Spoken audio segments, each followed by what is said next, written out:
Fala pessoal, hoje nós vamos começar um conteúdo aí, não um conteúdo novo, ainda a continuação da hidrostática, mas porém a gente vai falar hoje sobre o princípio de Stevens. O que é o princípio de Stevens e como ele acontece nos fluidos, ok? Então, bora pra lá, sem muitas delongas, né? Então aqui ó, eu fiz um exemplo, a pressão. O que é a pressão? A gente vai falar sobre pressão, introduzir os conceitos de pressão e nós vamos também ver como que se calcula a pressão, né, de um fluido em determinado ponto. Olha só o que acontece. Que eu desenhei um recipiente onde que contém água, tá? Então, vocês concordam comigo que essa coluna d'água, essa água aqui que tem dentro, ele tem um peso. E esse peso, ele está para baixo, na base do recipiente, certo? Então, a pressão vai ser essa força-peso sobre a área do recipiente. Então, eu falo que a pressão é igual à força sobre a área. Note que o peso da coluna de água está sobre a superfície do fundo. Então, essa base do fundo aqui, existe uma pressão. E essa pressão nada mais é que essa força da coluna d'água em cima da área. É isso, simples assim, tá? Daí, mas como a gente calcular, por exemplo, a pressão em um determinado ponto, por exemplo aqui, quero calcular a pressão, ou aqui, aí o princípio de Stevens entra, tá? Como é que a gente faz a dedução disso aqui? A gente sabe o seguinte, assim, ó, que existe um peso dessa coluna d'água sobre a área, tá? E esse peso, vou botar aqui no cantinho, tá? Peso igual a massa vezes a gravidade. O peso é uma força, então eu posso substituir aqui no lugar da força, ó. E fica assim, ó. Fica a pressão do líquido. Vamos botar aqui um Lzinho para entender, ó. Pressão do líquido, tá? Pressão do líquido no líquido é igual a força.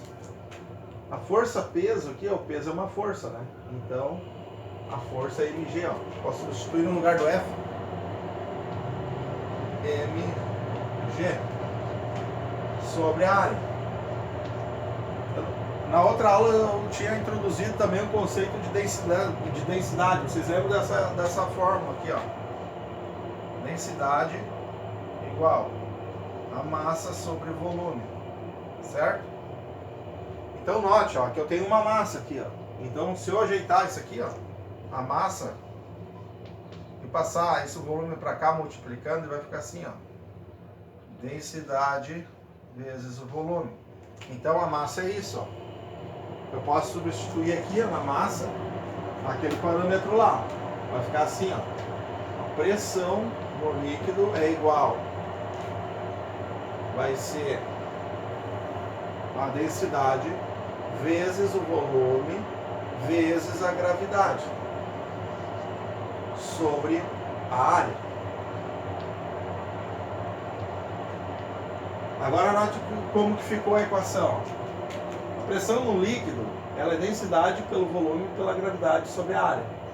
Vocês lembram que lá teve um momento que vocês aprenderam a calcular, fazer cálculo de área, de volume, quer dizer, não de área, de volume de um cilindro. E também da área, da base da área, que por exemplo é um círculo, né? E daí esse círculo aqui, a superfície dele, vocês aprenderam a calcular também. Que é πr ao quadrado. Aqui, a altura, então, vai ser a área desse cara aqui, o volume, no caso, né, dessa coluna de líquido aqui vai ser a base vezes a altura, que a base é a área. Entenderam? Isso é da matemática básica, vocês já tiveram, tá? Então, aqui, por que eu estou falando isso? Porque aqui no lugar do volume, ó, se eu sei como calcular o volume do cilindro, então eu só preciso botar a equação aqui no lugar, ó. que vai ficar assim, eu vou escrever aqui embaixo, ó. Pressão do líquido é igual a densidade. Agora tá lá, ó, o volume. O volume vai ser a base,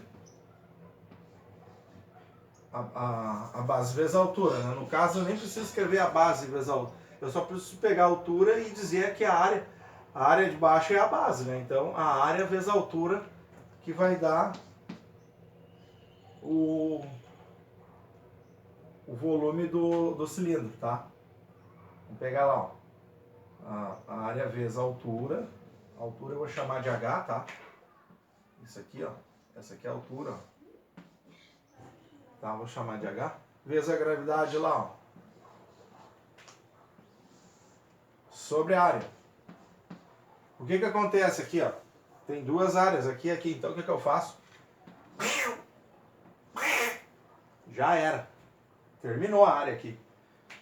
Porque aqui nesse caso eu consigo simplificar. Então o que que vai sobrar?